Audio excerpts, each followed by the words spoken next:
Assalamualaikum warahmatullahi wabarakatuh. Apa kabar semuanya anak-anak? Kumaha daramang? Alhamdulillah dinten ieu urang tiasa patepang deui dina pangajaran bahasa Sunda. Di kelas 2 ayeuna urang bakal ngabahas ngeunaan bab 8 pangajaran 8-nya. Tapi sateuacan dikawitan Bu Eli bade nyungkeun punten kamari atas ngarayakeun Idul Fitrinya hidup sadayana pamugi puasa hidup sadayana ditampi ku Allah Subhanahu wa taala. Teras Bu Eli oge nyungkeun punten pilih aya kalepatan sareng sajabina. Urang ayeuna bakal diajar deui materi bahasa Sunda. Pamugi hidup tiasa diajar bahasa Sundanya kalayan sumanget. Hayu urang kawitan diajarna. Tujuan pengajaran dinten ieu nyaeta mengenal rambu-rambu lalu lintas, ngajelaskeun tindakan ngajaga kaselamatan sarta nunjukkeun kata-kata nu berhubungan dengan keselamatan. Eta nu bakal diajarkeun dinten ayeuna. Hayu urang kawitan diajarna. Patali marga atanapi rambu-rambu lalu lintas. Ngajaga kasalamatan kawajiban utama unggal jelema.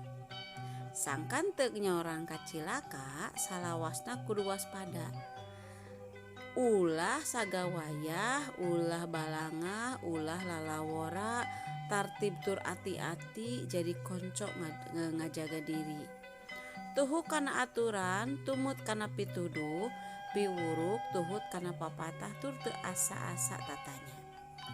Eta anu ngeunaan rambu-rambu lalu lintas nyaeta ngajaga kasalamatan unggal jalmi. Hidup tangtos sok aya sok ningal di jalan-jalan anu berhubungan sareng patali marga atanapi rambu-rambu lalu lintas. Sangkan teu nyorang cilaka, kalau kita tidak mau celaka, salawasna kudu waspada, nyaeta kedah waspada. Ulah sagawaya jangan sembarangan, ulah balangah jangan tidak waspada ya. Terus ulah lalawora jangan sengaja. Terus tartib taliti tertib teliti ati-ati nyata kanggo ngajaga diri urang sorangan sareng ngajaga diri batur. Terus tuhu kana aturan teh berarti mentaati peraturan. Tumut kana pituduh, piwuruk tuhu kana papatah sami nya sareng tuhu kana aturan. Terus asak-asak tatanya. Nah, kalau kita tidak tahu kita harus bertanya. Nah, eta bakal hidup kanggo ngajaga kasalamatan urang sareng dusanes. Salah sahiji tindakan anu tuhu kana aturan nyaeta patali marga nyaeta tuhu kana rambu-rambu di jalan. Nyaeta sami tujuanna kangge kasalamatan urang sareng nu sejena. Contona lamun meuntas sok di zebra cross. Lamun meuntas mah teu kenging sembarangan, kedah di zebra cross. Lamun leumpang sisi jalan sok leumpangna di trotoar. Jadi pami mapah di pinggir jalan mah kedah di trotoar. Terus leumpangna salse teh henteu gurung-gusuh, henteu buru-buru gitu. Tara balangah mah berarti cerobohnya tara titinggalan. Terus tara rurusuhan, henteu rurusuhan. Terus lamun numpang kendaraan sok tuhu kana lamun numpang kana kendaraan sok tuhu kana rambu-rambuna. Lamun urang kana kendaraan sok tuhu kana rambu-rambu lalu lintasna. Contohna di dia aya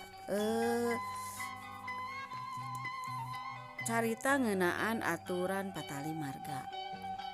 Ti barang naik ke kelas 2 inditna Danu sok kana sok sorangan bae bubuhan tepati jauh ti imahna. Sanajan kawilang deket jalan nu di sorang ku Danu kawilang hese. Iwal ti loba kendaraan nu lalar liwat ti imahna ka sakola Danu kudu mentas jalan. Kabeneran jalma-jalma nu araya di jalanan geus warawuh ka Danu. Unggarek mentas Danu sok ditungtung dipentaskeun ku tukang parkir. Mentas na oge teu di mana bae sok dina zebra cross saenya Danu mah kitu deui lamun balik ti sakola Danu tara mentas sorangan sok nungguan heula nu mang mentaskeun boh tukang parkir nu geus matu atawa nu sejena tapi Danu tara sagawayah tara minta tulung ka jalma nu teu wawuh. Nah hiji tadi nu teu kabahas eta tara minta tulung ka jalmi nu teu wawuh pilih jalmi jahat tah eta berarti urang kedah ngajaga kasalamatan sorangan entong sagawayah minta tulung ka jalmi nu teu wawuh. Waktu lempang sorangan di jalan Danu lempangna sok di trotoar. Lempangna sok salse tara balangah tara rusuhan lantaran indit ka sakolana tanginas jadi rajin Danu mah tanginas enjing-enjing keneh moal fungsi kaberangan. Sanajan budak keneh Danu geus paham kana aturan patali marga sanaos masih keneh murang kali Danu mah tos terang kana rambu-rambu lalu lintas nya eta patali marga. Indung bapana jeung guru-guruna sok mindeng menerangkeun ku Danu kana aturan lempang di jalan. Malah dina mangsa Danu sakola TK Danu mah geus diajar came jasanya eta cara menyeberang jalan supaya aman. Dina kagiatan Danu diwanuhkeun kana rambu-rambu lalu lintas tur hal-hal nu aya patalina jeung patali marga. Tah eta carita Danu mah anu tuhu kana aturan eta tuh kana aturan di jalan. Urangnya kedah kitu pami di jalan kedah nyebrangna di zebra cross mapahna di trotoar entong sagawayah nyungkeun tulung kanu teu kenal teras tong balangah lempangna salse eta teh kedah diturutan ku urang sadayana. Kalakuan Danu dina eta carita nyontokeun anu tuhu kana aturan pikeun ngajaga kasalamatan. Tah tadi atos disterangkeun ngeunaan rambu-rambu lalu lintas atanapi patali marga nu sok aya di jalan. Aya kecap-kecap anu patalina jeung ngajaga kasalamatan nyaeta zebra cross contohna teras trotoar luak liuk, helm, ronda jeung sajabana. Tadi tos aya sadayana. Terus henteu rurusuhan. Terus waspada eta kecap-kecap anu aya patalina sareng kasalamatan. Engke ku hideup tugasna aya anu nyebatkeun kecap-kecap anu aya patalina sareng kasalamatan. Tah panginten pembahasan ngeunaan bab 8 dugi kadinya tadi urang atos diajar ngeunaan aturan lalu lintas terus kumaha tata carana urang di jalan terus urang atos nyimak ngeunaan atau terus ngaregepkeun ngeunaan caritana Danu anu tuhu kana aturan di jalan. Terus urang tadi atos nyebatkeun kecap-kecap anu aya patalina sareng kasalamatan di jalan. Tah ayeuna tugas hidup nyaeta halaman 113 anu aya gambarna nyaeta mentas jalan kudu dina nu kahiji mentas jalan kudu dina naon. Tah tulis jawabanna dina buku tulis jawabannya aja dina buku tulis nomor A dugi ka E nya dugi ka E anu rambu-rambu ieu hartina di halaman 114 aya saha nomor deui.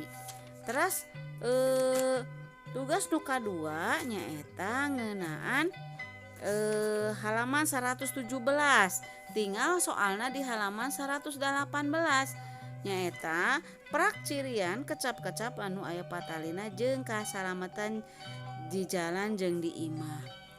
Tah ku hideup tulis kecap-kecapna dina buku tulis anu aya patalina jeung kasalamatan di imah sareng di jalan. Teras fotokeun ka Bu Eli dina buku tulisna.